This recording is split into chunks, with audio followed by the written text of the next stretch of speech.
معزز اور محترم حاضرین و ناظرین، آج کی اس ویڈیو کو دل کی آنکھوں سے دیکھیں اور دل کے کانوں سے سنیں۔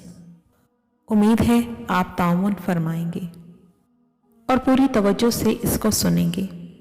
نبی کریم صلی اللہ علیہ وآلہ وسلم کی ایک حدیث مبارکہ ہے، قیامت کے دن کچھ لوگ پیش کیے جائیں گے جن کی نیکیاں تہامہ کے پہاڑوں کے برابر ہوں گی۔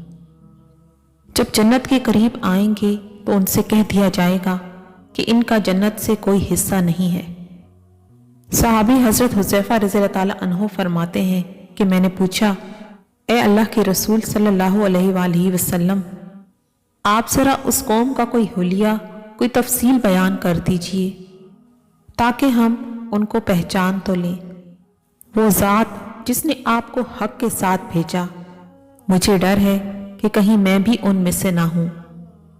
نبی کریم صلی اللہ علیہ وآلہ وسلم نے ارشاد فرمایا، یہ وہ لوگ ہوں گے جو روزے رکھتے ہوں گے، نمازیں پڑھتے ہوں گے اور راتوں کو تہجد بھی پڑھتے ہوں گے۔